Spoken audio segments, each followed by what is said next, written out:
I'm Ryan, and today we are going to work on an acrylic landscape lesson. All of the tools and materials will be listed in the video description, and if you'd like help with the drawing process, I'll have the traceable up over on Patreon, along with the reference photo for color matching. With that said, let's jump into it.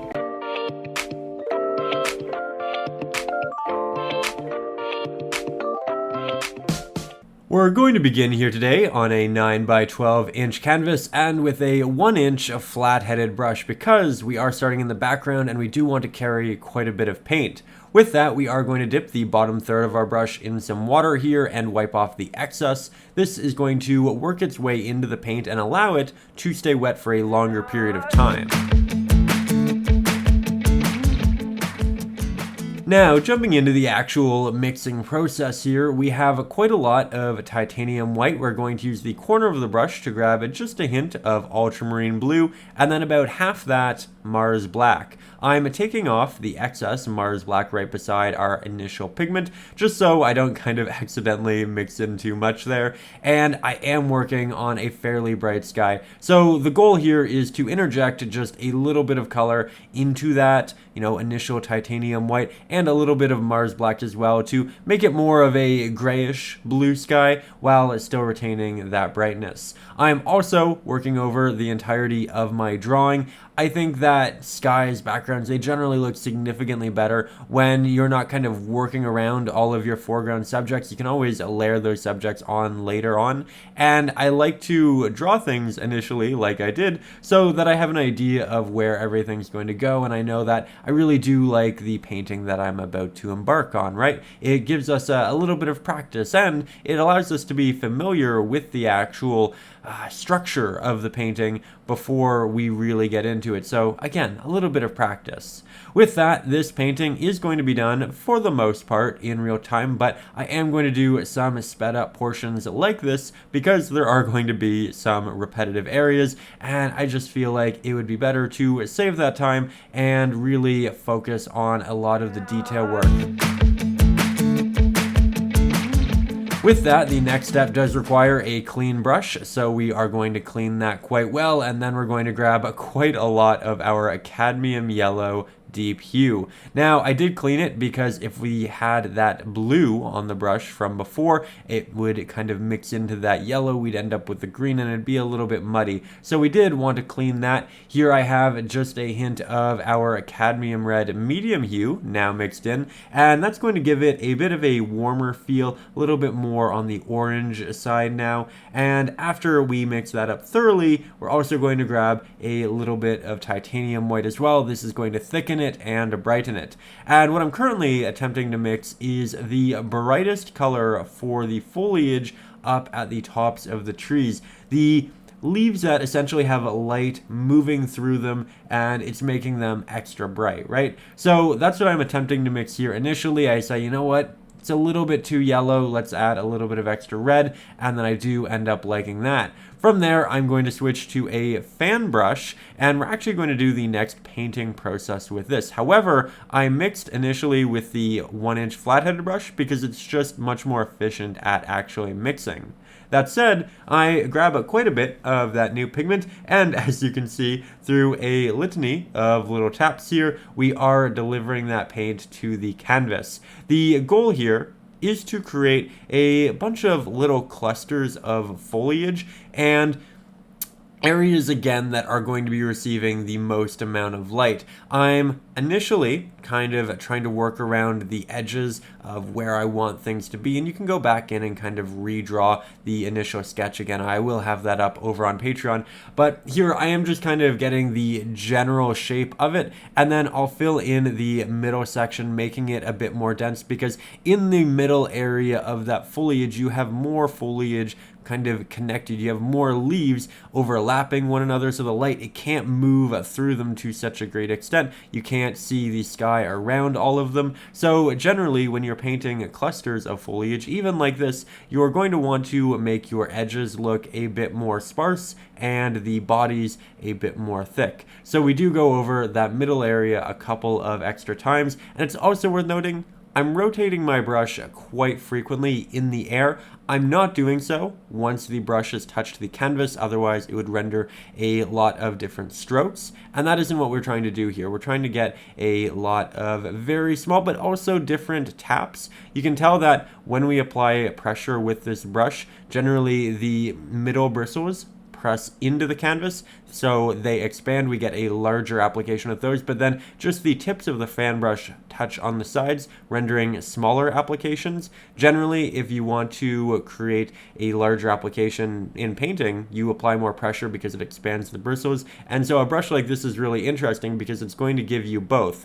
Because it has a bit of a curve, the edges to touch the canvas, they have to be a little bit closer, and that means that the middle of the fan brush has to be pushed in, so you're immediately creating that pressure dynamic, and it's really interesting. That said, we are going to speed up a little bit of the footage here because we are simply doing the exact same thing over on the right hand side of the canvas. However, I am trying to keep it a little bit more diverse, a little interesting. I'm not trying to copy the exact movements from before. In fact, I'm actually trying to actively create different things. That way it's continuously engaging despite the fact that we're using a fairly similar technique to what we previously just did on the other side.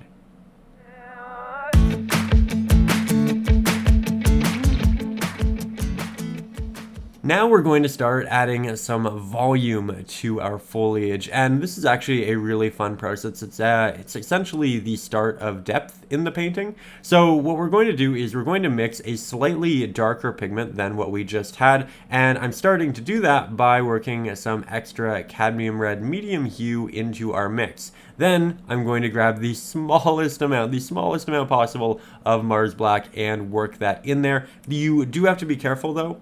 The Mars Black and the cadmium yellow medium hue, or deep hue rather, will mix to make more of a green. So we are trying to ensure that this is a red dominant mix so that we can avoid those greens and just get something that is a bit of a darker orange and maybe even something a little bit earthy. So once I have the mix that I want, I do switch back to the fan brush, and with this, I'm now actively trying to stay in the middle of our cluster and to the right hand side on the right hand side of the canvas, because I want the light predominantly to be coming from the middle, the very center of the painting. So when we're painting in these shadowy areas of the clusters that, don't receive as much light, you want to apply that to the right hand side because the light is coming, it's going to hit the left hand side of the foliage on the right hand side of the canvas, and therefore as the light wraps around it,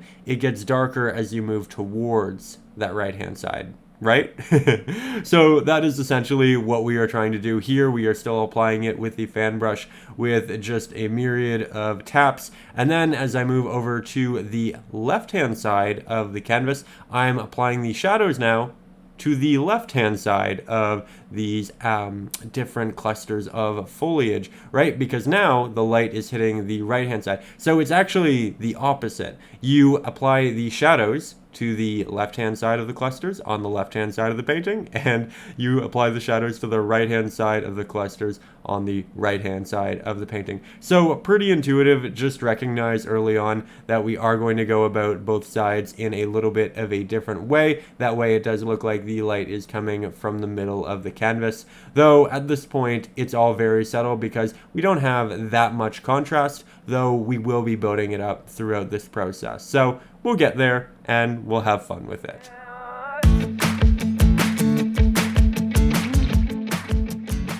So while we've already begun working some volume into the tops of our trees, we are now really going to double down on that process, and we're going to do so with the mixture we've already started working with. That way we know that we are moving in the correct direction. So here, as you can see, I'm starting to work in more of our cadmium red medium hue and Mars Black. This is going to darken it, it's going to make it more of an earthy orange, and there we did use quite a bit of Mars Black. So I need need to start course correcting a little bit. I grab a lot of titanium white to brighten it, and then when you have a lot of titanium white and Mars black, you end up getting a gray, so then I need to resaturate it. So I add in quite a bit of the red, and then I do add more of the yellow, but there is again significantly more of the red because we really don't want that to be turning into a green, right? And then I'm testing it, and it's actually really nice. I like that a lot. I think it could be slightly darker, so I do add some extra Mars black into that.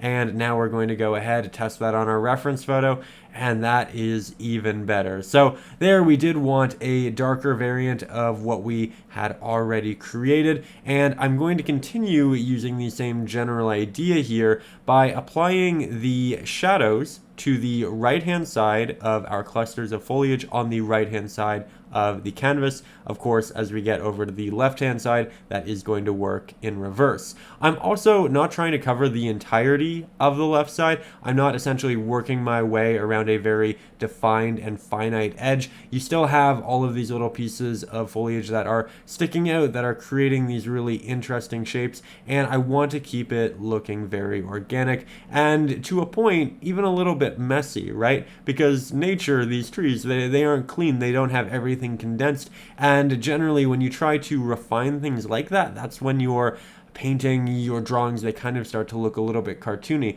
So allow it to be loose and really just have fun with this process. It can be quite cathartic and really just enjoyable. So with that, we're going to speed up the rest of this footage and we'll jump into the next step.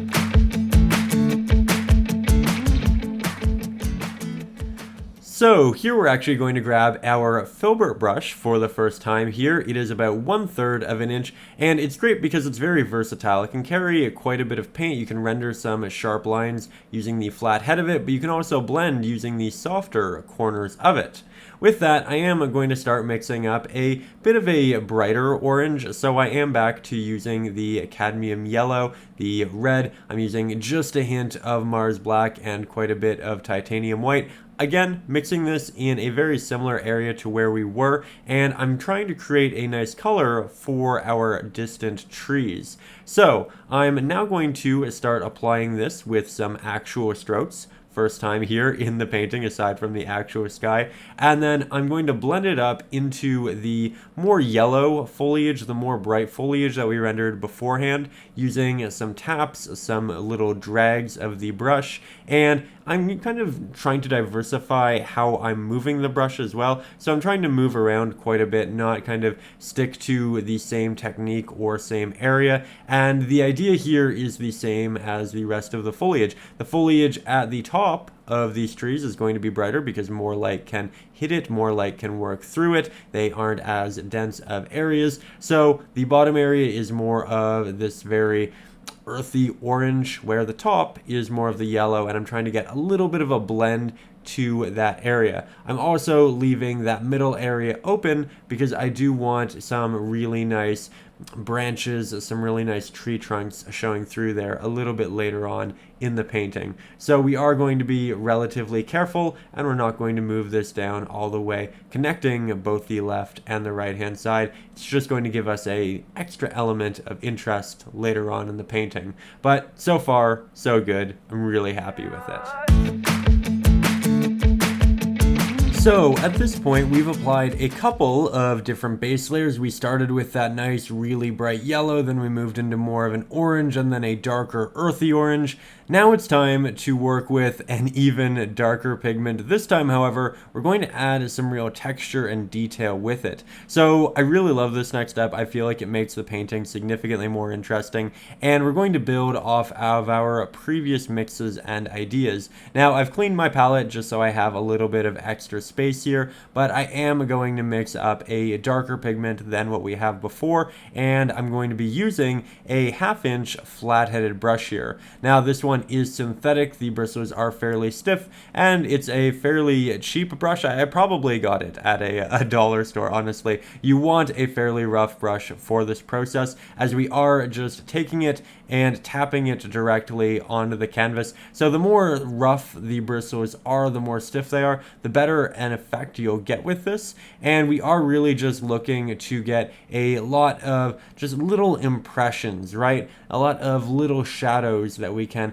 work on top of later on with our next layer. And so I'm starting at the base of our trees, and then I'm working my way upwards, trying to let that paint dissipate, because again, at the bottom of the trees, you're going to have the most shadows. It is the area where light struggles the most to get to. So we want this dark pigment down there for the most part, and then it slowly starts to dissipate as we work our way up. So here, when I have a lot of paint on my brush, I kind of just work kind of left to right, and then as I kind of move up in the painting, I ensure that, we're getting to a point where we just don't have that much pigment. So here you can already see that this adds a lot of texture, a lot of detail. It is not our final layer. It is actually far from our final layer here. When you really want your foliage to look great, you're kind of committing, especially with acrylics, to a lot of layering and a lot of different types of applications, right? We've already used a number of brushes, and we're going to continue to diversify in that process. But this application here that we're doing, it isn't going to be exclusively used here on the bottom. We're also going to work it up into our trees in just a little bit, because we want things to look cohesive. These are still the same types of trees. They should have relatively similar detail, and so we are going up and working that in. Now we are going to follow our general rule of where the shadows are and where they should be on the left and right hand side, though as you can see, I am occasionally tapping it over to the right hand side over some of our highlights, because there are going to be the occasional set of darker leaves, or leaves that just can't absorb the light in the same way. Perhaps that another leaf is casting a shadow. There's so many different little interactions that could kind of cause an anomaly like that. And again, it's those anomalies and that diversity that's really going to make your painting look significantly more realistic. So don't be afraid to have fun with it and really dive in a much more free way. Don't worry too much about it and just enjoy the process.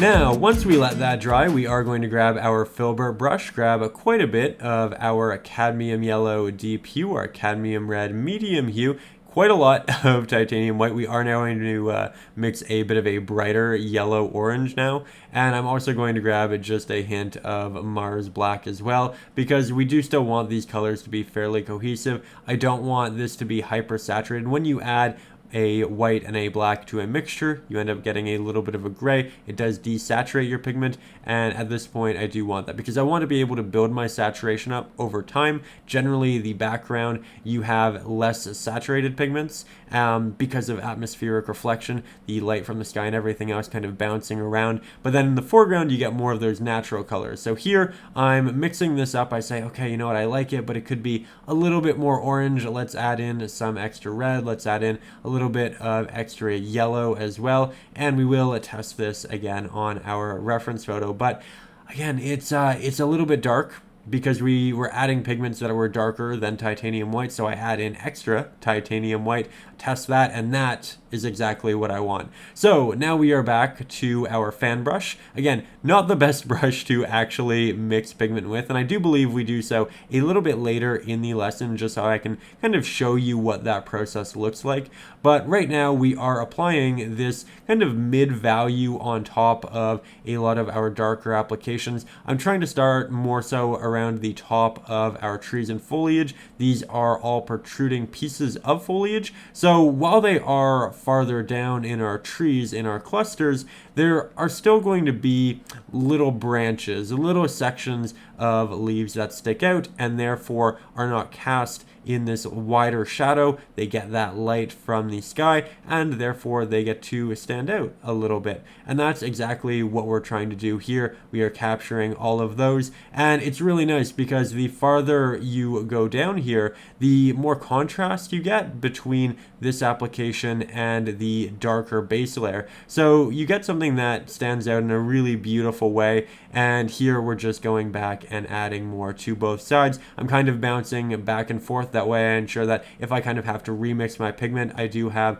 all of those colors on both sides, and it's going to look very natural, very cohesive, right? Rather than kind of doing one side, running out of paint, mixing more, having it look kind of a little bit off, and then having that other side essentially be a different color. So jumping back and forth can be a great way of avoiding that. And here we are working some of that pigment up into the top. Again, going over that new darker texture layer, but still letting some of it show you through. The goal here is not to completely cover everything you've done. This actually looks best when you have those darker colors around these applications showing through, creating that contrast. And if you were to cover everything, you would essentially just have a very flat layer, and that isn't what we're trying to do right now. We are trying to build depth, and the best way of going about that is by, layering on all of these different values and hues. With that, I am adding in some brighter applications again, and I'm very happy with how this is going.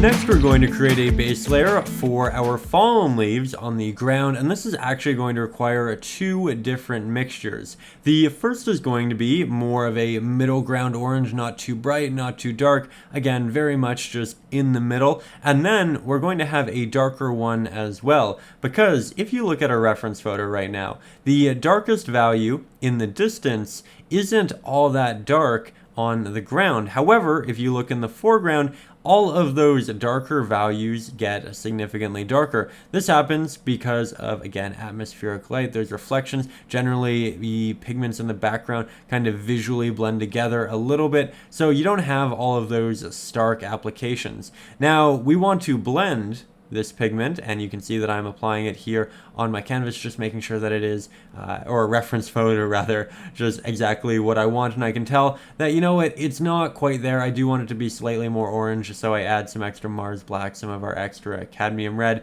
We go in for another test, and I think that is a whole lot better. It gives us room to still add highlights on top of it, but it also isn't dark. So really fantastic. Then we are mixing up a very dark reddish orange here, and I'll apply that here in the foreground. That actually looks like it's matching quite well for our base layer. So we're going to jump into it and start applying these two pigments. Now, this next area, I need to warn you, is going to look very messy for the near future. It's something that we essentially have to do, and I think that when people are new to acrylic painting, they can kind of get discouraged through some of the awkward layering, but we all have to go through that awkward layering. It isn't a representation of your skill level. It is something that just needs to occur so that you can build a beautiful painting. A little analogy I always used to use is essentially that building an acrylic painting is a lot like building a house. You start with this foundation, and it's concrete, and it's not all that aesthetic, it's not all that pretty, but you have to have faith. You have to have that vision, and with a lot of extra work and, a really enjoyable time, you do build it up, you add to that, and you end up with something you really love. So that is essentially what we are doing here. We are adding a fairly not so aesthetic foundation, very similar to what we were doing with the trees, right? And here I'm not even too concerned about my brush strokes. You can actually see quite a few of them. That's because we are going to do a lot of layering on top of this, and honestly those brush strokes are really just going to look like texture at this point, so that really isn't a bad thing at all. It's going to make it look more interesting. So I'm okay with the brush strokes as long as I do have a good amount of paint on the canvas. Sometimes you end up with brush strokes if you have too much or too little paint. Make sure that it definitely leans towards the too much if you do end up having brush strokes. Now I'm grabbing the second mixture we came up with. It is a lot darker. Again, it's predominantly Mars black, quite a bit of our cadmium red, little bit of titanium white, and then maybe the smallest amount of cadmium yellow, but not much cadmium yellow because we did want to avoid the green. And so I'm starting to apply this very closely to our orange. I'm mixing up with a lot of horizontal strokes initially, though we will have to get a little more creative with that, because as you can tell, if you're just working with horizontal strokes, you're not actually going to move the paint all that far, right? Especially if we're using a brush that only has the width of half of an inch. So we don't have that much ability through a horizontal stroke, and I'll start working in more of an X-shaped pattern to blend just like this. Here you can see that I'm dragging those darker pigments up. That is in turn dragging the brighter colors back down, and this is just going to give us a much wider gradient and more of a natural transition from the light to the dark. Also worth noting that the background is going to be more bright because it is closer to the actual light source, that being the sun. So just one more thing to consider as you're working through this. And I know I'm going to get a lot of questions as to how I kept this wet for as long as I did and, was able to apply all of that paint and then blend it. I was able to do that because my brush is quite damp, as most of my brushes are. Water in it will work its way into the paint and keep it wet for a longer period of time and allow for things like this to happen. Now, as I get closer to us in the foreground, I'm letting that pigment get darker, and at this point, again, it looks quite messy, but it is very much what we need it to be at this point, and I think you're going to really like what it turns into. So once our base layer is dry, we are going to go back to our palette using our filbert brush, mixing up a good amount of our cadmium yellow, deep hue, cadmium red, medium hue, some Mars black. You can see that we're actually mixing the initial bright and dark pigment together here a little bit, and we're going to start creating a nice earthy texture for our ground, very much in the same way we did with our foliage and leaves earlier in the painting. So we're going to start by just kind of testing this here, see if it's nice and dark, and realistically this needs to be darker than our bright application, and then we're going to make a second mix so that we can have a darker pigment for our second application, right? We want it to progressively, at least initially, get darker as we move farther down the painting. So I'm starting with our initial brighter mixture, testing that at the top here, and it does look darker than what we actually applied to the canvas, so this is definitely a step in the right direction here. Now I'm going to begin on the very edge of our, kind of field here. We are tapping this in, and we're not dragging the brush at any point. The more you drag your brush, the more you're going to get streaks and strokes, and that really isn't what we want here. Again, you want all of those little bristles to press into the canvas and render something really quite nice. Now, as I get more so towards the middle of the canvas, you can see that I'm starting to grab that darker mixture, and that's because the mixture itself is getting darker in the base layer, and we need something to stand out against that. So I am starting to mix into that other pigment. We did run out of the brighter variant though, so I did have to mix more of that. It actually ended up being really close to the initial mix, so that is quite wonderful. And then we're just doing that blending process though. It's not a conventional blend, it is a blend that's done through just a myriad of taps moving up and down and just getting that pattern. Now, as we get to the foreground here, I'm actually changing things up because we are essentially as dark as we're going to get with that base layer. We are now going in with a bit of a slightly brighter orange, and this is going to give us texture, but in a little bit of a different way than how we were going about it before. So again, same technique. It is that brush, it is the tapping effect. We are rotating the brush in the air, and we are not covering the entirety of the area. We are letting some areas show through, be darker, because again, it is that contrast that's really going to make this interesting. But here I'm also taking those pigments and I'm moving them up, and you can go over this a number of times as long as you don't kind of accidentally, again, make it all a singular flat color.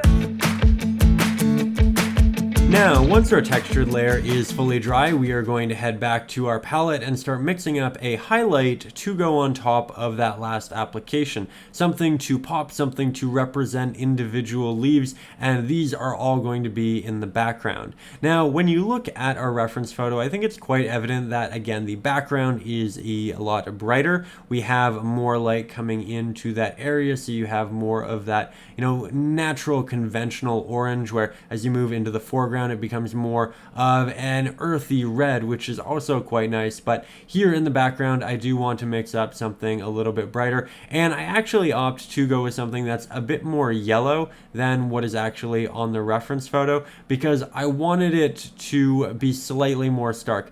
I think that reference photos, I think that traceables are fantastic tools, and they're great to have to help you along your journey with that drawing process and that color mixing process. However, they're never meant to handcuff you. They're never meant to tell you, in my opinion at least, exactly what to do. Feel free to take artistic liberties. Feel free to have fun with it, make it your own. And here I am trying to do exactly that. I'm making that background a little bit brighter. I'm heightening the contrast. I'm trying to make it more atmospheric. Right? Generally, when you end up doing that sort of thing, you really double down on the feel of the painting, and that's definitely the goal. Now, as I move more into the middle of the painting, I'm mixing more of a peach-ish red, and that's because that area, again, does get more red. You have more of the yellow-oranges in the far background, and then more reds in the middle ground. So here I'm going in yet again with that fan brush. Again, same technique that we used up in the trees. So what's really nice about this painting in particular is that you're using a lot of very similar techniques throughout a wide variety of subjects in the painting. So you have a lot of opportunity to practice these techniques, get really good at them, and you also have, something that's going to look very cohesive. And once you get that technique, once you get that general strategy, things are really going to come together everywhere, and you don't kind of have to worry about, oh, well, that subject didn't really work out, or that subject didn't really work out, because they are so similar. Generally, if you get one, you kind of get all of them, and that's always nice, always relieving when you're working on a brand new painting.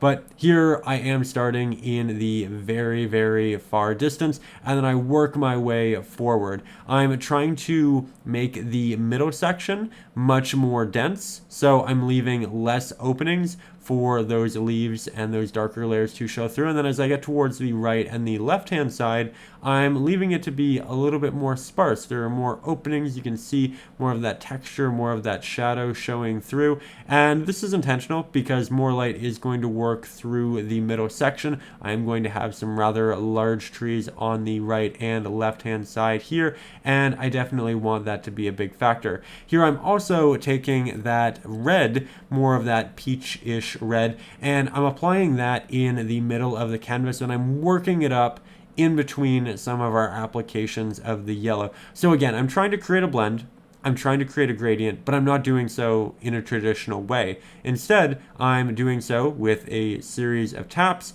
and this is a great kind of general concept to get in your head, because I think, again, when a lot of people begin, they think of gradients and that sort of thing as a very smooth mix, but it doesn't have to be, and you can generally get some really neat effects if you can kind of step away from that general idea. With that, here I am still working on that left-hand side now, working some of those yellows farther down, but then I'm working more of those reds farther up and just creating that natural change. It's also worth noting that as we move closer to us, I'm actually going to start applying more pressure with my brush. So I'm going to be pressing it into the canvas more so, and that's going to create a larger impression and therefore larger leaves in the foreground, which is a really beautiful effect and a really easy way of going about it. Now, with that, I do decide to head back to our palette here. We are grabbing quite a bit of our red, yellow, titanium white. You can see that this is a very bright mixture so far, and arguably the brightest mixture we have on our palette, but I do want it to be a bit more saturated. Adding all of that titanium white, while it brightened it, it did desaturate it a little bit. So obviously, to kind of work back in that saturation, we have to go to our reds, go to our yellows, do quite a lot of mixing there, and I'm trying to ensure that I don't have, little splotches of red here, little splotches of yellow there. I want it to be consistent, so when I pick it up, it is consistent, and then I go and I start applying that around the back of our foliage here. Again, that is on the ground, and just continuing to build up that area, the light in that area, so that we do get that nice gradient, that nice contrast, and something that really does feel quite natural. I'm also continuing to fill in a lot more of those kind of little openings and crevices, all of those shadowy areas in that middle section, because again, that light is going to kind of flood that area, get into a lot of those shadows, and we're also not going to see a lot of those shadows because it's so far away, and a lot of the visuals are just kind of going to visually meld. So just, another thing to kind of consider technique wise, and you can tell that it is kind of getting more sparse as we move towards the foreground. Something else I wanted to note here is that we did start with a darker base layer, or at least a middle value base layer, and then we added a darker texture layer, and then we're adding our highlights on top of that. So it's a little bit different than how we did our trees at the top, where we started with our brightest value, and then we moved to a slightly darker one, and then a slightly darker one, and then a slightly darker one, and then a slightly brighter one for the protruding areas. So we did that for a couple of reasons. The first, though, is that with the foliage at the top, light is hitting it in a very different way. It's moving through it, where on the grass here, it's essentially grazing the top of it. So you have two different effects, and you kind of need to kind of consider the context of what your subject is and how light's going to hit it. And the layering process is a great way of just kind of articulating that very easily. Here is a great example of me pressing harder with my brush into the foreground. You can tell that our applications are getting a lot larger. I'm still rotating the brush, trying to get different looks, and I do like how this is kind of moving into something that feels very natural. Now we're going to start layering some details in the distant background, and we're going to go back and do this because often in the last process we can kind of overdo certain processes and begin to lose a lot of our detail. Perhaps it's because we're using pigments that are a little bit too similar, or perhaps you're just moving over all of the shadow areas, completely eliminating that contrast that does look like detail. So if that happens, I'm going to show you how we can kind of avoid it, and I'd recommend doing this anyway, just because it's going to give us some extra sharpness to the image. So with that, I am mixing up a fairly medium red. As you can tell right here, we have our fan brush, and then I'm going back and I'm working in this different color that we didn't really use too much of. This is a different red than the one we used before. It is more on the brighter side. I'm applying it in the middle of the painting, and I do think that it's adding a needed diversity to our color,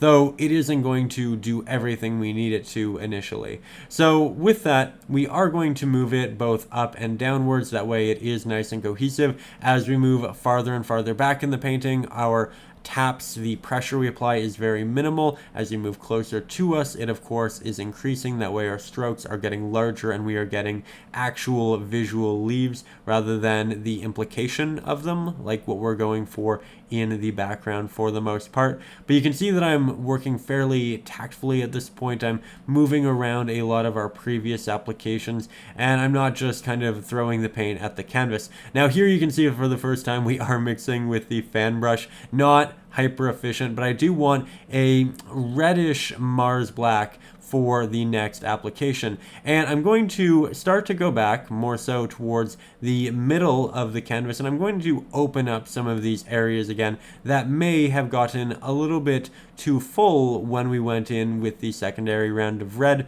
or earlier in the process, right? So here I'm actually going to be working some darker applications back onto the canvas, some of our shadow areas, and it's going to be a real back and forth, right? Because we started with the mid value, and then we went to the dark value, and then to a brighter value, and then to a brighter value, and now we're going back to a darker value, and then we'll end up going back to a brighter value. So there is a lot of that, but generally the best way of going about it is just kind of to think about it pragmatically. What is your first layer going to look like? Is it going to be very shadowy? Is it going to be very bright? Is the sun hitting it first? Is it hitting it second?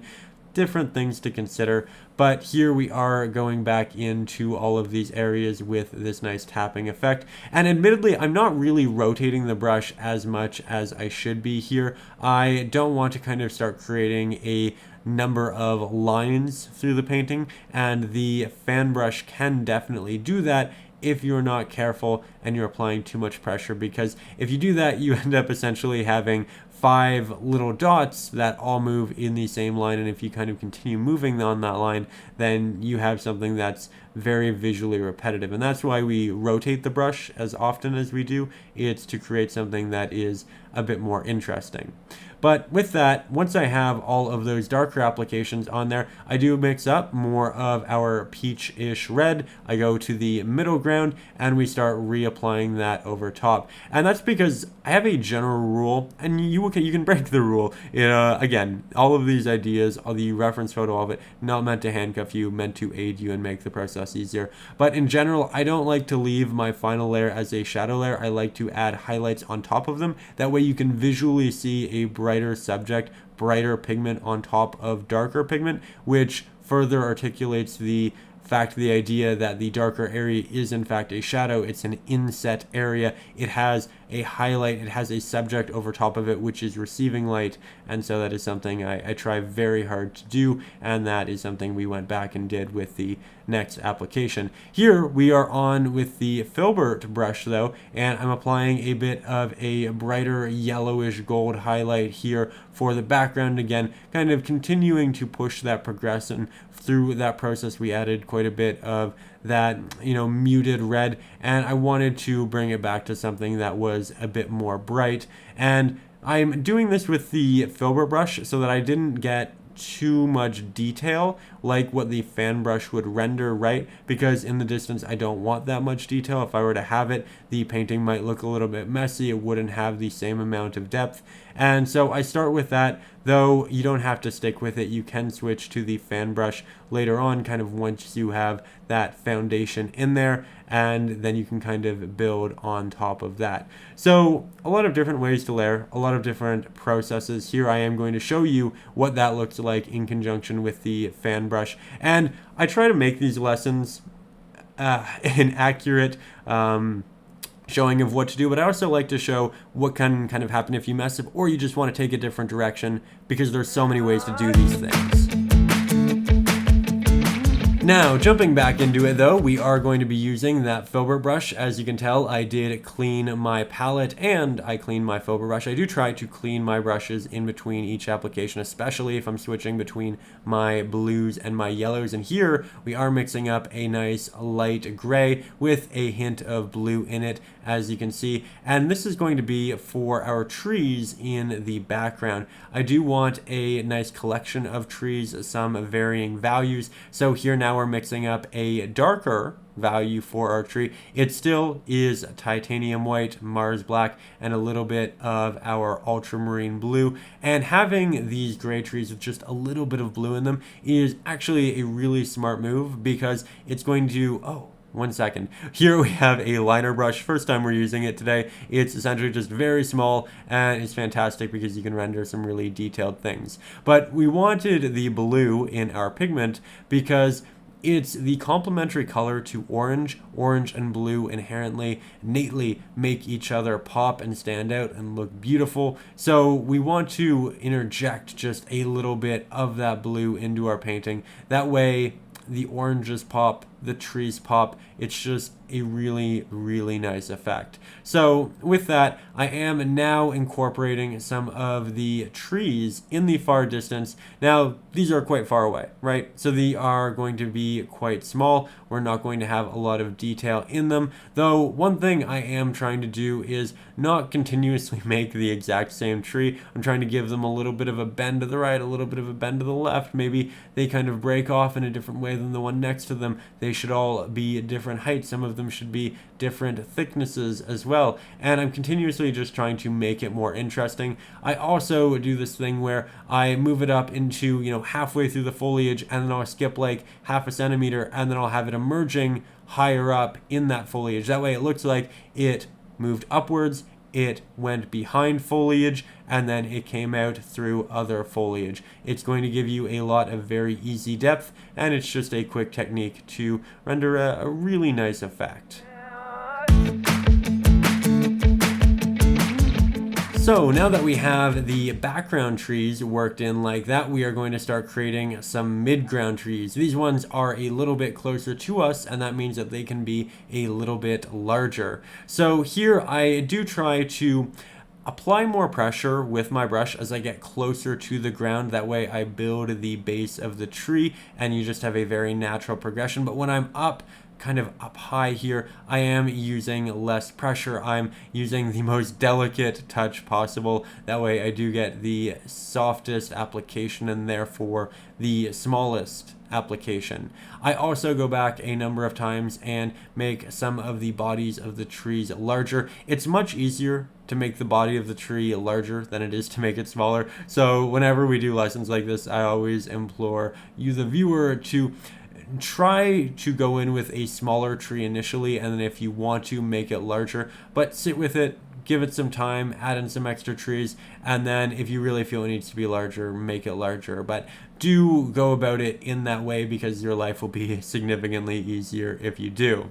That said, here I am moving over to the left-hand side of the canvas, and I'm trying to do a lot of this portion of the painting from a bit of a distance, because when you get very close to the canvas, you can get quite wrapped up in detail. You keep adding, you keep expanding, you make something look beautiful. But then when you take a step back, you realize that it's either overcomplicated or doesn't really fit with the rest of your painting. And by painting from a little bit of a distance, by keeping the camera a little bit farther back, we can keep that perspective and really see what the painting looks like rather than focusing on an individual subject. Because often making that individual subject look incredible isn't going to be the best move, because you need some subjects to have more detail than others to make the painting actually make sense, but also to draw attention to where you want it to be drawn.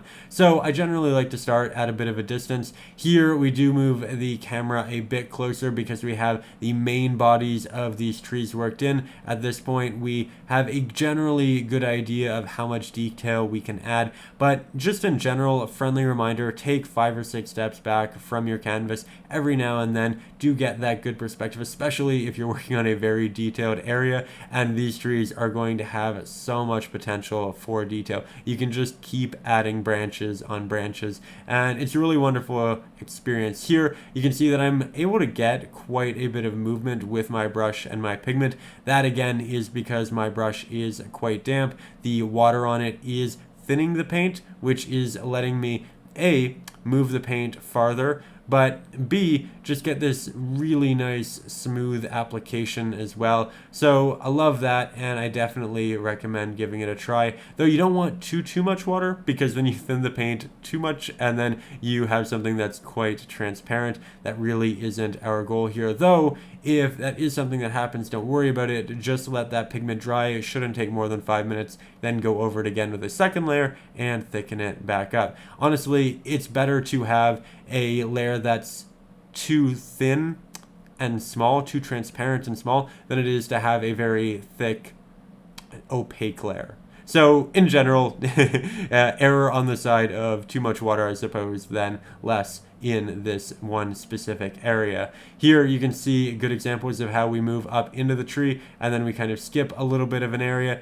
and then it re-emerges in another area, kind of on a slightly different trajectory, so that it's always evolving and kind of keeping things rather interesting. I found quite a large opening in the sky there, so I thought I'd put a larger tree in that general area. And I'm also working with my drawing. You can see a little bit of the outline. It's done with a white Conte, which is essentially a chalk, and I like to use that for the drawing process once I have paint on the canvas, because generally it doesn't make pigment muddy. It comes off very easily with water, and it's just a very efficient medium. I do end up drawing a lot of my subjects 2, maybe 3 times. Again, it's great practice for getting, the actual sizing and positioning right. It's also good to see what you actually like. Perhaps your vision for the painting changes midway through because of one subject or another. Again, just great practice. And again, if you do kind of struggle with the drawing process, that's totally understandable. A lot of people do. And I do have the traceable along with the reference photo up over on Patreon, so you can download that and use that if you would like to. It's also, there's a gridded version if you'd kind of like to look at the drawing and then freehand sketch it. I like to do that quite a lot. I find that it makes my drawing skills better while just improving on the painting as well.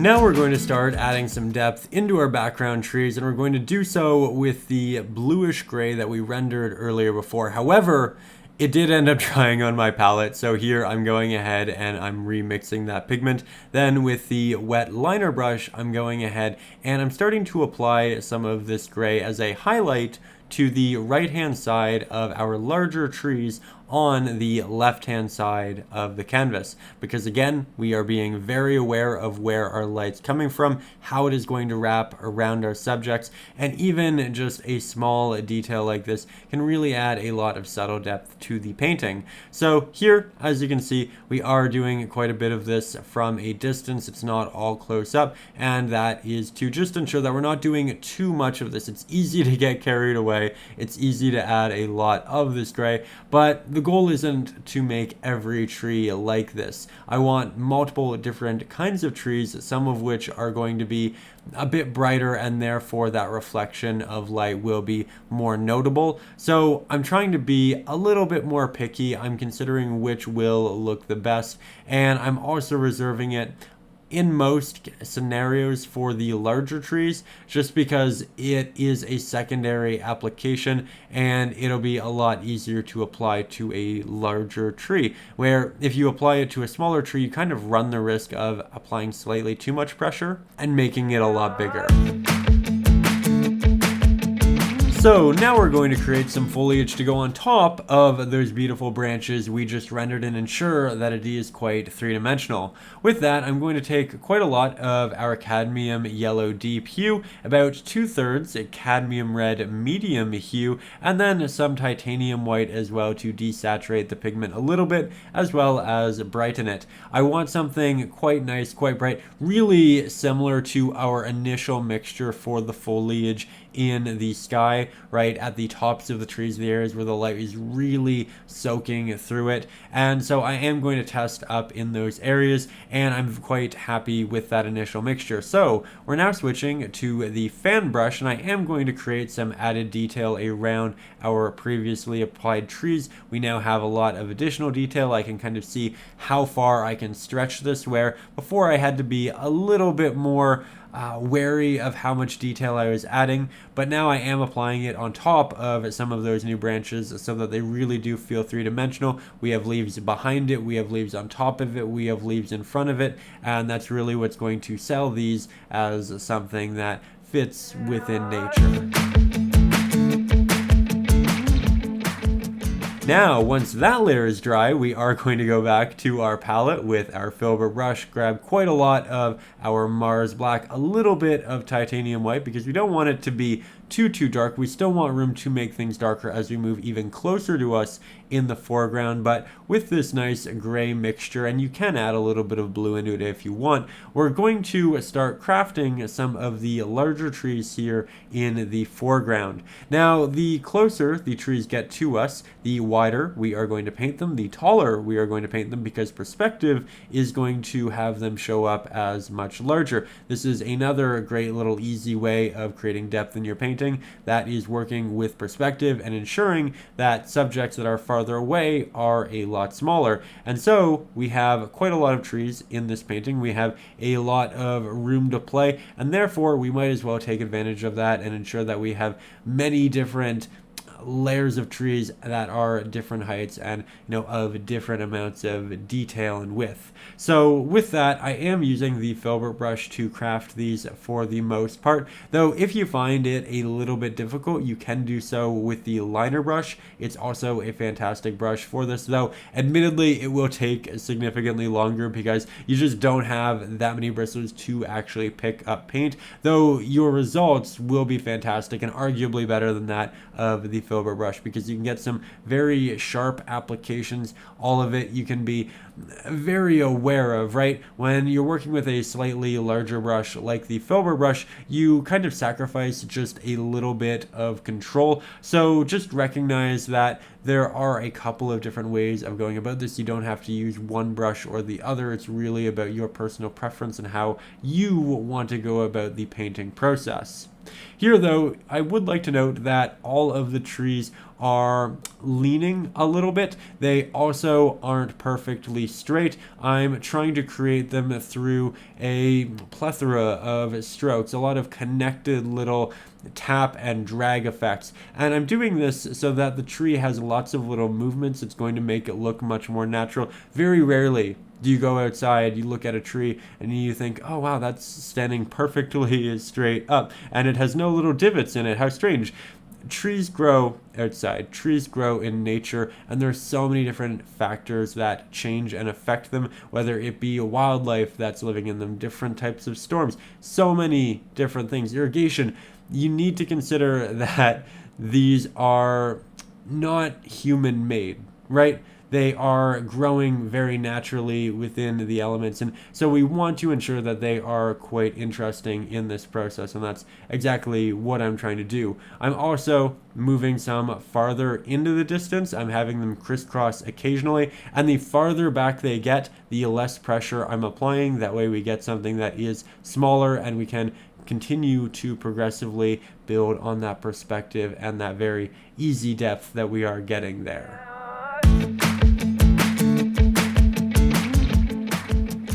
So we've had quite some practice now with our trees, at least the vertical kind, and now we're going to have some fun with the kind that are laying down here amongst all of our leaves. And this is going to be a little bit of a pathway, and it's also going to show how a lot of the divots and movements work here within this hill. So here I'm essentially creating a number of these fallen pieces, and these have definitely been moved by people. This is something that's much more structural, so do feel free to make it more linear if you'd like, or really play with it and just make it your own if you'd like to. But the same general rules apply in that we want our applications to get larger as you move closer to us. I don't want my strokes to be perfectly straight in a lot of these scenarios. I want them to have little divots, little areas that protrude, some, kind of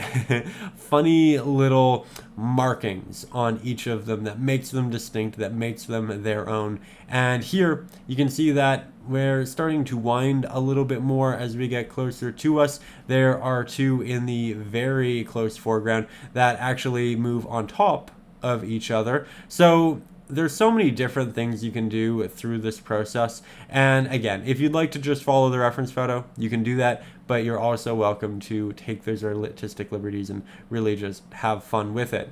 Though here, we're now going to do a bit of a wider shot because again, we don't want to get too close. We don't want to add too much detail without kind of considering the rest of the painting. So here I am using my liner brush to create this larger tree. And this is a really good example of what it would be like to create all of those vertical trees with the liner brush. You are consistently going back to grab more water, to grab more paint. It isn't kind of this very quick streamlined process that the filbert brush was, but we do have a lot more opportunity to create very intricate detail that we didn't have with the filbert brush. That said, you can always create a tree, the body of it, the majority of it with the filbert brush, and then go over the edges and the branches with the liner brush. So there are different ways of going about it, and it's really whatever you're most comfortable with. But I did want to do both of these applications in this painting so that you could see the trees rendered in both ways with, a couple of different brushes. So here I am kind of working on the area closest to us. You can see that it had that little offshoot area. We have a fun little bend in that large tree that we just worked on right there, which will move it off of the ground, which is actually important because it gives us an opportunity to create a really neat shadow a little bit later on in the painting. Here you can see that I am back to using a little bit of that ultramarine blue in this mixture just to make it a little bit more cool and also to make it again pop really nicely with all of our oranges. And I say the word pop. Pop can, it can have a couple of different meanings in a painting. It doesn't actually necessarily mean create something that has a heavy impact, but it definitely subconsciously carries a bit of a pop in it and differentiates our subjects, creating something that is really, really beautiful. But with that, here as we get closer to the foreground, I'm actually making even just this log, this large piece of wood, wider, larger as it gets closer to us. So it is a prime example of general perspective and how you want to do that, even though it doesn't actually cover that large of an area. So now we're going to go back to our smaller liner brush because we do want to work with some fine details, and we're going to start adding some highlights to all of the vertical and fallen trees here in the foreground. So for this, I'm going to grab quite a bit of titanium white, a little bit of our ultramarine blue, just a hint of our Mars black, and I'm going to render a color that's darker than what we used for the sky, but definitely a similar mix. And here you can see that I'm actually going to test that yet again right on the reference photo. I can tell that it is a great match, so we got pretty lucky there, but I do want it to be slightly more blue. So I throw that on, and then we'll get nice and close so you can see the actual application process. But again, just remember to take a couple steps back every once in a while. Here I'm working my way down the top of this fallen tree, and I'm doing so with a lot of little strokes. It's a tap followed by a stroke, and I do that so that we get this very organic looking texture. It isn't pristine, it isn't smooth, it looks the same way wood would look in nature, right? So that is really important to me here. I do want to kind of take things slow and work through a lot of strokes rather than just kind of doing one elongated one and then, kind of just calling it a day here. But with this branch in particular, with this tree in particular, the light is coming down from that center. So the top of it, and really the tops of most of these, are going to receive the light. So the vertical trees on the left-hand side of the painting get the highlights on their right-hand side. The vertical trees on the right-hand side of the painting get their highlights on the left-hand side of them. The trees now on the ground, in the forefront, in the background, but the ones that are on the ground, they are getting the light on the top of them. So it's constantly changing, and all of these are building up to further convey that depth and how the light works within the context of this painting. So we don't even have to paint the sun, we don't even have to paint light. It becomes very evident how and where that light is, how it's all working. So just something to consider in the process. That said, here I'm actually going to start mixing up a bit of a lighter brown, and I'm going to use the red, the yellow, the Mars black, and the titanium white to make this grayish brown. And I know that might kind of seem like a strange color, like how did we get there? Well, by using extra yellow and the Mars black, we get that green. The green and the red are complementary colors. When you mix those, they actually desaturate each other a bit, and we end up with this nice brown. So here we are creating essentially a different kind of tree, right? It has a slightly different coloring, and that's going to create more diversity. You can tell that there are a lot of very similar trees because we used that grayish blue on quite a number of them, but we don't want that to be all there is, and we don't want that to kind of visually limit us or limit the imagination of the viewer, right? I think, again, the more diversity you have, the more interesting the painting's going to be, the longer you can kind of hold the attention of the viewer, and that's very much the goal here. So I am now going into an even brighter brown. This is our third layer, and again, with acrylics, generally the more layers you do, the better it's going to look. Acrylics really are built on layers, and there are some awkward stages, as you saw earlier in the painting, as you can still see with the bottom of this painting, right? The trees, by the way, on the left-hand, right-hand side, still unfinished, so something we'll go back to, but right now I'm creating more of a middle value, so it's not as bright as the highlight on the top of our tree here. It's not as dark as the shadow on the bottom. It's very much a middle value, and I'm applying it right in between the two, leaving little openings.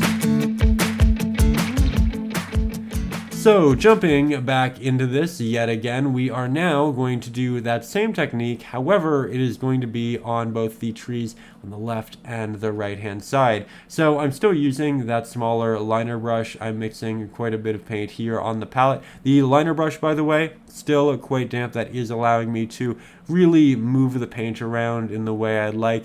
And when you're doing X amount of layers, you really don't have to worry too much about thinning your paint with the water. So here we are going to start with a couple of the smaller trees because I want an opportunity to warm up a little bit, especially just with the general movement before I get to a tree that's going to be very prominent. I think when a lot of beginners start painting, they like to dive into the foreground, into the subject they're most captivated by, and that's what they start with in their painting. But realistically, if you start with your sky, if you start with your background, all of those other subjects that, you know, just kind of visually aid your main subject, you end up with a much better painting because you have an opportunity to practice on easier subjects, and then by the time you get to your main subject, you're warmed up, your motor skills, they're ready, you're good to go. Where, again, if we just jumped into the larger trees right now, might not have done as good of a job. So I'm warming up in the background. I'm not covering every tree. Again, I want there to be multiple types of trees. And because we are painting a lot of trees, I am speeding up some of this footage. But the same general rules applied as before as to how light hits them and in which ways the, shadows are going to be cast along the tree. So that's pretty fun. Also, I'd like to note that paintings like this are great because there are a lot of very organic subjects. There isn't anything that has like one specific way it's supposed to look. So if you're ever looking for a painting to just kind of relax with and not worry too much about, this is really a great one to just sit back and enjoy the process. I know that it's fall themed and therefore kind of stuck in the fall season, but if you ever find yourself in the fall season and you are looking for an acrylic painting and you decided not to do this one today, this is a great one to do on those really relaxed days because again, you can just have so much fun with it, make it your own, and not worry too much about specifics or a lot of the technicalities, right? It's a lot of general rules and just building depth.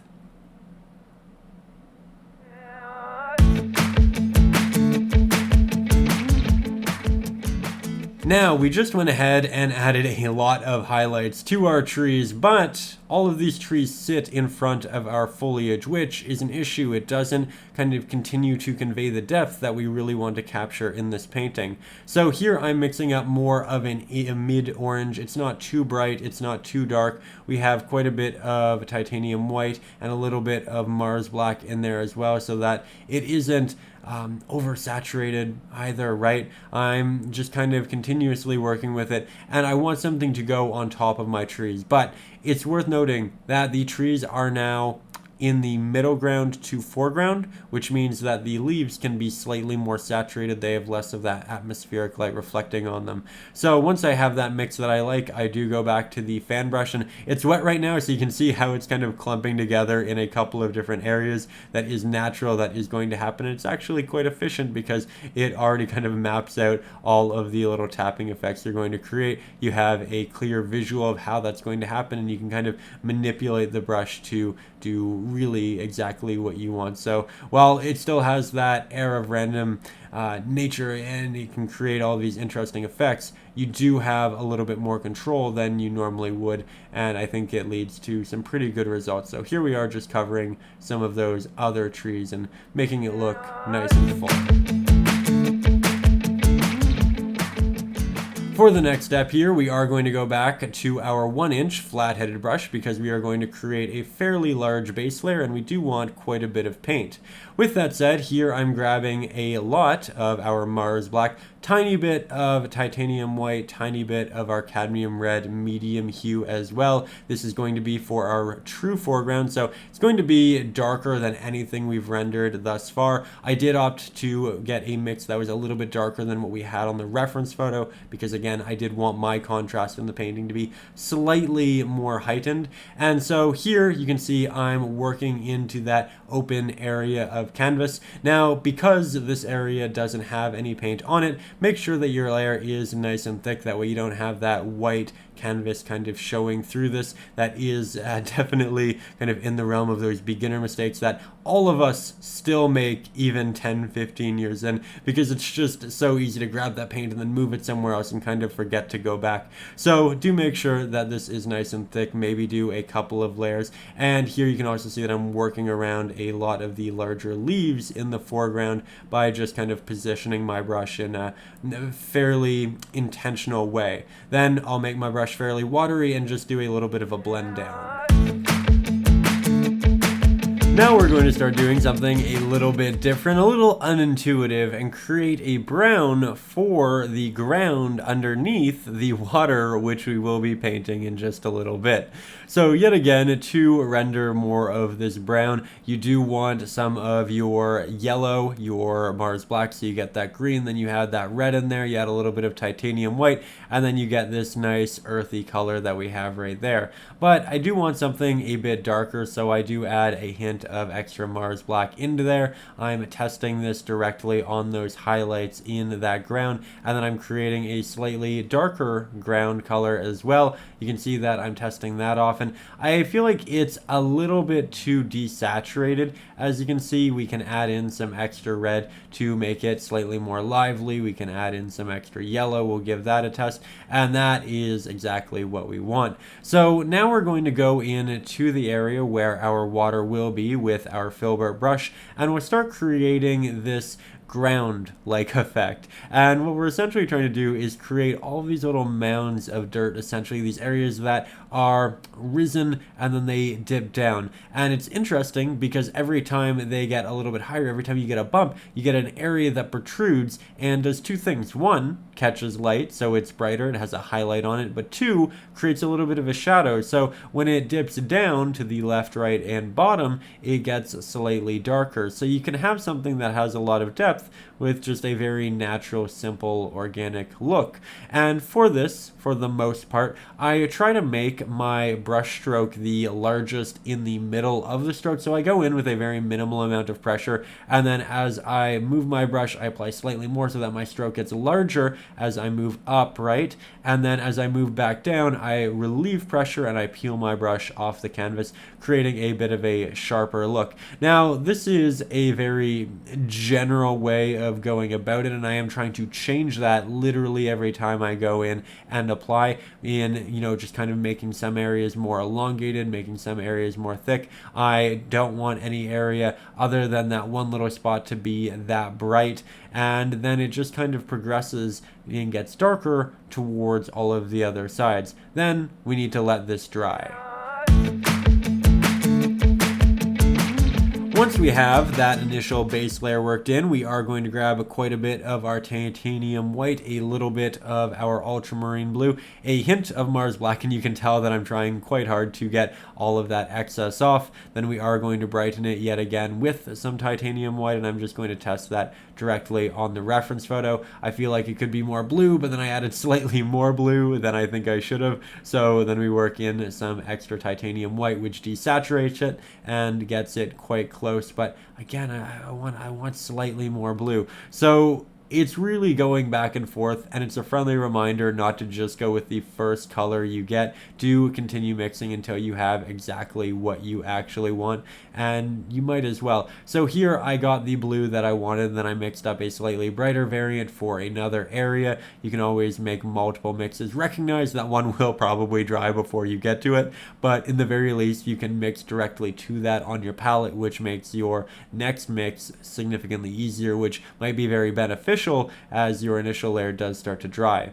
So I'm looking for the most distinct motions here in this reflection. So I start with that, kind of interesting, almost stick-like break effect, and then I have more of a sheen as we get closer to us. And with this general application, I'm trying to make the middle of my stroke the most opaque, and then I blend it out as we get to the left and right hand side, making it softer. I'll also go back to that middle section with some additional paint to thicken it to an even greater extent. This is a really good technique to get that nice shine, to get a glow effect, and we're going to allow this to kind of move out in a couple of different directions, especially as we continue. But for the most part, I want these applications to be more so stark in that middle area in that one fun movement, and then the rest is just a slight sheen on the top of the water to really note that what we're looking at is not, just dirt and the ground, right? It's something that's much more visually complex and interesting. I think it also adds an extra element to the painting that it arguably just brings it to a whole new level. So with that, here I am now moving out some of those highlights. I don't have much pigment on my brush. My brush is quite damp at this point, and I'm just trying to get a little bit of that titanium white and that ultramarine blue out to the left and right hand side. Some areas can be slightly brighter than others. That won't lead to a bad look at all. It'll just look like there's maybe a little bit of movement in the water, something that's kind of disrupting the reflection here and there, just again making it more diverse, more interesting. So this is all done with an incredibly soft touch, and I will go back to that middle area and just heighten it a little bit more.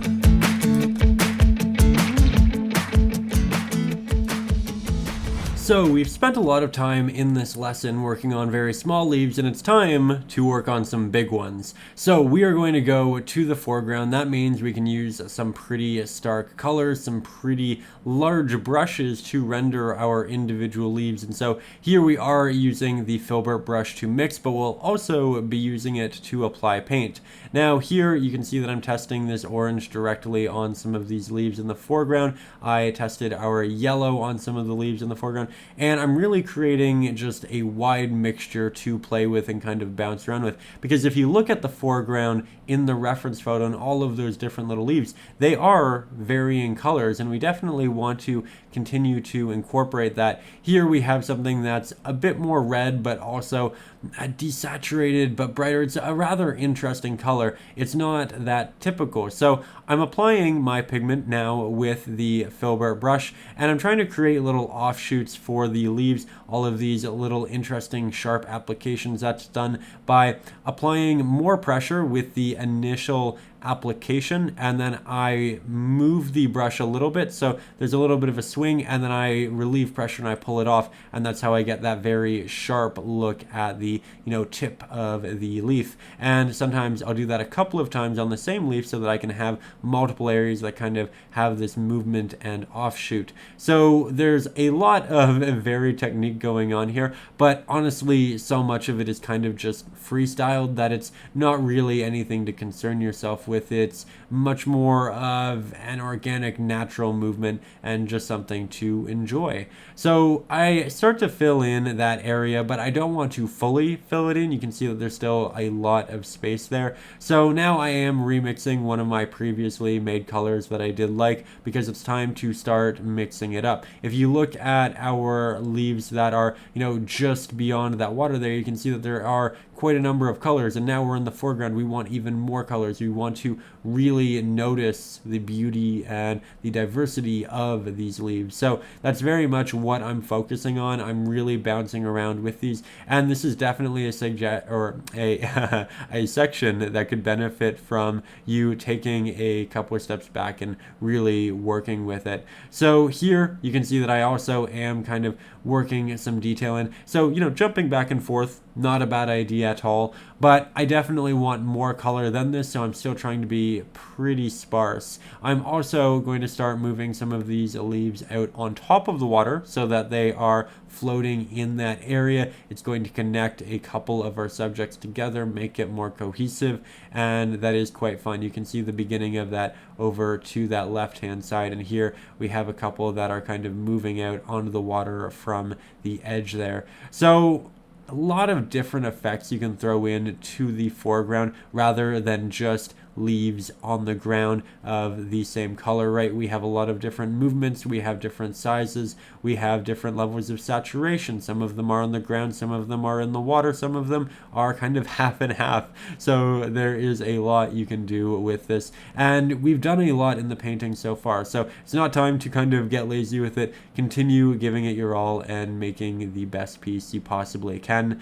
That said, we are quite far into the lesson, and every lesson I do like to take a little bit of time to say a big thank you to you for spending the time here with me, for just keeping art, traditional art, alive and enjoying the process. I also want to say a big thank you to everybody who is up over on Patreon directly supporting the channel. As you've probably noticed, there haven't been any ads playing throughout this video. The channel is predominantly fan funded up over on Patreon, and lessons like this happen because of the incredible people who do directly support the channel each and every month. So to all of you, thank you for making this happen. This lesson was voted on up over on Patreon in one of the polls. I am very happy that you did vote on this one. I really wanted to paint it, so when you guys voted for it, I got pretty excited. But yeah, thank you for making this happen, and thank you for really providing this lesson for everybody on YouTube who can't afford something like Patreon and that sort of thing. You know, traditional art lessons can be quite expensive, and the fact that we can kind of fan fund something like this for YouTube is really wonderful. So thank you to everybody who does support the channel. If you are new to the channel and this is your very first lesson here up on Patreon, you can support the channel, but you can also get a lot of great benefits. There are things like the traceables to help you with the drawing process. You can get the reference photos for these lessons, so you can print them out, paint directly on them, ensure that your colors are correct. Up there, I also have all 5 of my ebooks, including Acrylics for Beginners, which is essentially the essentials. Everything you need to know about acrylic painting before you jump into your first acrylic painting. In it, we talk about glazing, composition, what brushes to use, how much water to use, how to mix your colors, how to do all of your blends, all of that good stuff. There are also a bunch of ebooks full of traceables. So if you are, you ever want to create something, but you don't know what you want to create, and you don't necessarily want to follow a lesson, you kind of want to freestyle it, go your own way, it's a great resource for that. We also have an exclusive Facebook group where we all kind of share our artwork and talk about that. So a lot of wonderful things up over on Patreon. There is a link in the description. Check it out if you're interested. But with that, on to the next step. So from there, we are going to move again into the foreground this time, yet again, with the filbert brush. It's very diverse. You can do so many different things with it. And here we are mixing up a very dark base layer for the rock. You can see me testing some shadows on, and a couple of the logs as well. Because as I mentioned, you can do a lot with the foreground. It doesn't just have to be leaves and the water. We can actually incorporate a very large rock in the foreground. We can incorporate some nice little fallen branches as well. And with this, I'm going to, go for some interesting movements. I have it kind of warping up, and then it warps back down, and then it moves back up again, and it's going to find itself on a larger rock right in this general area. I'm also changing the actual size of it, so you can tell that it's quite narrow as you get towards the bottom of the canvas, and then it gets larger as you move towards the top. That has nothing to do with perspective. That is wholly there just because of the actual orientation and shape of the actual branch. And there I work in the base layer for a larger rock, which we will work on quite soon. Again, things are going to look a little messy for the foreseeable future. That is how acrylic paints work, but we are going to get something really beautiful out of this, and these extra details do add a lot to the painting. Here I'm adding another little branch that's fallen, and this one is actually partially submerged in water, so I'm trying to get this clean line at the bottom, and I really like how this is turning out. Now it's time to go in and start adding some detail to those areas. Yet again, we are working with our filbert brush. I'm grabbing some of our ultramarine blue, quite a bit of titanium white, a little bit of Mars black as well, and we're trying to get a fairly consistent mix. Here you can see I'm testing that on a couple of our different branches. You can tell that the one in the foreground is actually a bit more red, but I'm hesitant to make it red because we already have so many red leaves. I don't want it to kind of blend into the background too much. So this is a great example of where we probably want to take an artistic liberty, make a couple changes, and we're in the foreground, so we might as well, right? Now here, you can tell that I'm actually, for the first time in this painting lesson, going from a blue to a yellow. Something terrifying because, you know, normally you render green, but we actually want green right now. We want green for a moss, so that is exactly what we did. We used a little bit of our blue, quite a bit of our yellow. Your blue is a much stronger pigment, so if you want a green, you want a lot more yellow in your mix to kind of get something nice and even. And then I'm getting quite a lot of titanium white and Mars black to desaturate this because I don't want a lush green. This is very much a fall photo. You aren't going to have something that's incredibly vibrant, so I want a moss that is a bit more subtle. We're going to let our oranges shine in this painting. We're not going to create another vibrant color to kind of clash with that. And so here we're going in with a very little tap. I'm trying to create all of these little mounds, essentially quite similar to what we did with the dirt under the water, right? So we have an area that's lifted, it gets more light, underneath it's a little bit darker. Generally that lifted area has a little bit more pressure in the stroke, with both of the ends being a bit more sharp. And I'm trying to leave some open areas that are going to be a bit darker because there are going to be those raised areas that create that shadow. I'm also trying to take out any of the very consistent applications. That way it does look consistently interesting. And then I'll also have the moss run down the side of this rock, showing that the rock does have a sharper side, and again just making it a little bit more interesting. Again, it looks a little bit rough right now, but as we continue to progress with it and everything else, it'll look a whole lot better.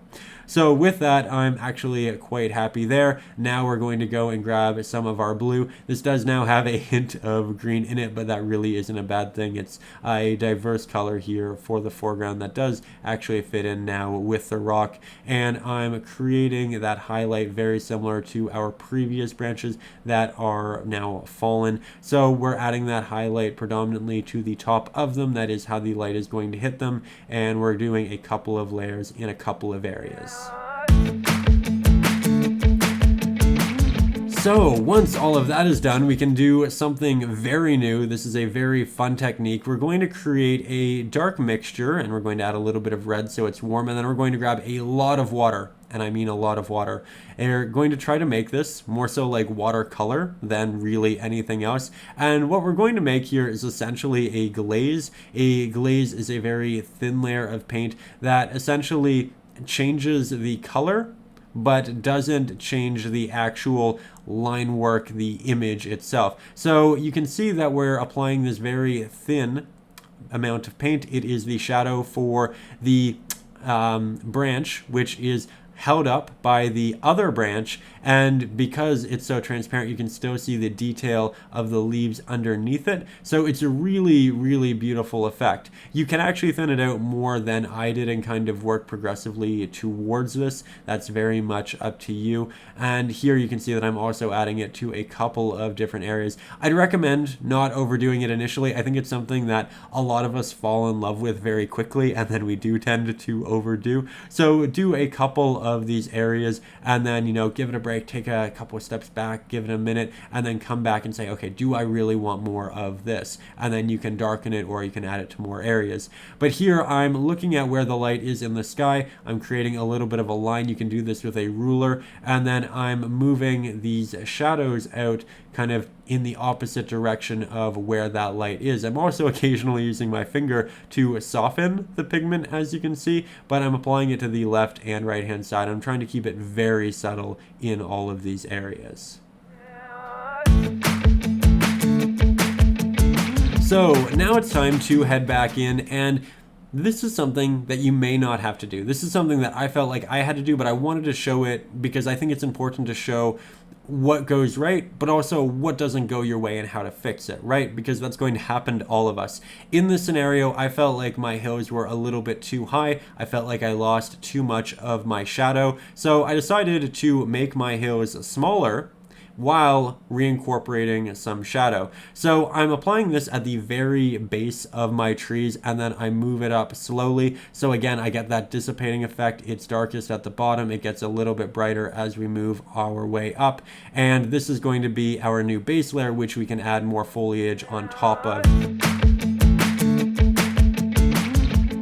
So now that we've darkened some of our shadows there, it's time to head back in and add some extra leaves, because again, I do have a fairly general rule of not leaving a shadow as our top layer, because it does kind of optically have this odd effect. So with that, I do go to work on mixing up a mid-orange. It's not the brightest orange, it's not the most saturated orange. It's really something that should be slightly darker than what we have at the top of our tree line in the background, right? Because we're going to move slightly down it, which means we're going to have leaves that have slightly less light, and we're going to work with something that, you know, just fits very cohesively. So I mix that up, of course, using our filbert brush, and then I'm switching over to our fan brush. I'm trying to move around some of the trees in the foreground. This is one of the issues with working on background layers after working on your foreground layers, and that's why we kind of did the layering scheme that we did in this lesson. We always try to do background to midground and then to foreground, just so we can always paint our midground layers on top of our background and our foreground layers on top of our midground. However, sometimes when you go back to fix the background, you do kind of have to be a little bit cautious. I am using this opportunity to go over more of our branches and just kind of fill things out in a natural way, but recognize that you can always go back over one of those larger trees if you need to. That said, we are back to using the liner brush, and I'm actually going to start using this for some of our foliage. When we use the fan brush, we get a very random nature, which is fantastic. You do want your trees for the most part to be fairly random. You don't want them to look too stiff or to look, again, human made, right? So that's great, but you also probably want them to have highlights in very specific areas for aesthetic preference. And that is better achieved with the smaller liner brush, because you have so much more ability to control what you're doing. And so here I'm finding little areas that I do want to have extra highlight, and, you know, areas that I want to stick on top of previously applied branches. It allows me to work very carefully around my larger trees as well and just get that extra control. However, I wouldn't recommend doing really the entirety of any area just with this brush. It's something that I like to use more at the end as a supplementary technique, as the fan brush really does do an incredible job of creating a very randomized, nice look, and I think that worked great. So we are now entering our final step of the painting. It has been quite a journey, and this next step is going to be a little bit different for everybody, as we're all going to have different areas that we want to work on. However, I do think there are some commonalities that we'll all share, especially after our last step. Because we added that darker application, then we needed to re-interject all of that foliage, we ended up with a lot of trees being covered. And so at this point, I definitely recommend, if you did go along with the last step, to use the liner brush and start reincorporating some trees in the distance. You can do this with the very dark pigments that you have, but you can also use some of your grays as well, like we did in the background and for a lot of the highlights. You also don't have to take all of these trees all the way to the ground. You can kind of have them diving in and out of foliage as we've done before. Again, I think that's a great look and just a really good way of delivering some depth to the painting. But we are using the liner brush because we do want to make those very sharp applications. We can also use it to clean up the edges of the very large trees in the foreground that may have accidentally had a little bit of foliage go on top of them. It doesn't make sense perspective-wise, depth-wise, that they would have that foliage on them. If they did, the foliage would be significantly larger, but we opted not to do that in this lesson because we didn't want to make it too visually complicated. Sometimes you do want to take artistic liberties, and sometimes adding more detail isn't the best thing. That's something that's going to be very subject dependent, and it's one of those reasons I do often suggest we take those steps back. It's so that we don't make every subject hyper focused on detail, right? Because then the eye doesn't really know where to go, and you kind of lose track of your main subject and kind of your general routes through the painting. So something I would would recommend is sometimes sacrificing that detail. It's actually something we did in this painting in the back, right? I mean, we had all of this separation in our leaves, and then we just kept adding them to that back to the point where we eliminated a lot of those little shadows and therefore took away details, but it created this look of clustered leaves and not, you know, kind of these individual large leaves like what we have in the foreground. So it created a lot of depth by actually taking away detail, and that's a good thing to remember.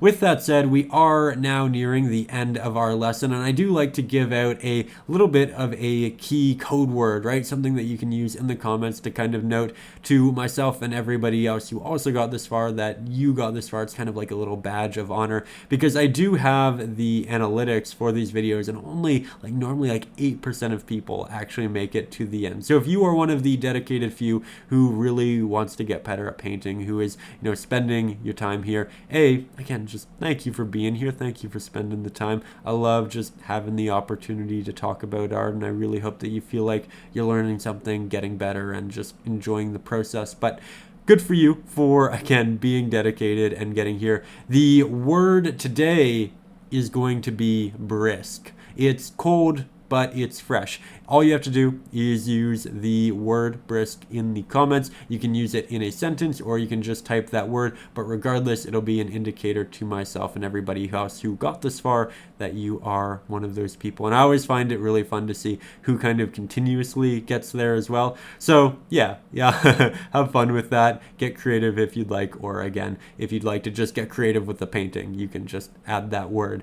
But here you can see that we are still adding a lot of branches. I am painting from fairly far away. You can tell that my brush is essentially oriented in a way in that I'm holding it from the farthest point, and that's another way of kind of working with that general idea. Here I'm actually mixing up a bit more of the foliage color because I do want to reincorporate a little bit of that. So I'm really bouncing around at this point, as I'd recommend you do as well. This is where everything comes together. This is where you have an opportunity to make things cohesive. And speaking of making things cohesive, rather than kind of have all of these standout objects, look at the moss now from a distance in correlation to the water. It's so subtle, but I think it looks really nice. It's this added detail in the painting, which I feel works really great. And again, it's a good reminder that you don't need to go with a bright, vibrant green. Sometimes something subtle, sometimes something not too detailed is actually the right thing.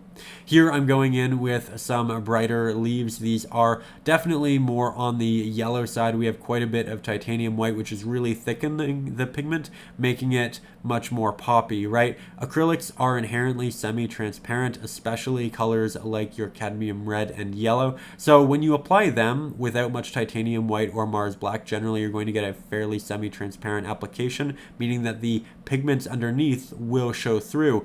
However, when you use that titanium white or that Mars black, you thicken it, you get something that is much more standout-ish, and I think that it looks really, really quite nice at this point. I'm being quite sparing with it. I'm essentially bringing the highlights from the background into the foreground, but again, I think it looks really wonderful. So with that, thank you for being here. Thank you for taking the time again. This is just such a pleasure. If you are new here for the first time, you can check out Patreon. Again, up there we do have all 5 of my ebooks, including Acrylics for Beginners. We have all of the traceables. We have the exclusive Facebook group. The just so many fun things you can go and check out. We also have polls where we vote on what all of the new lessons are going to be. So there's a lot up there. Do go check that out if you haven't already. Again, to everybody who is up there, thank you for making these lessons happen. I'm still just painting away, as you can see.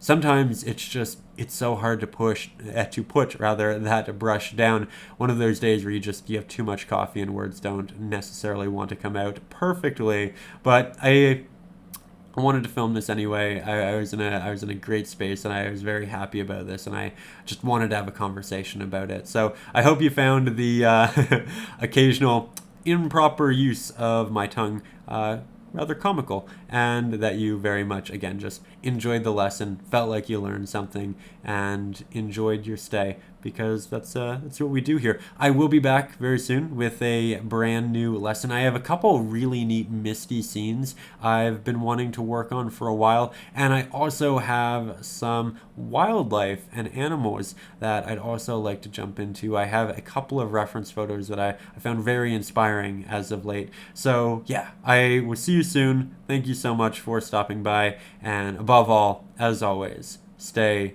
creative.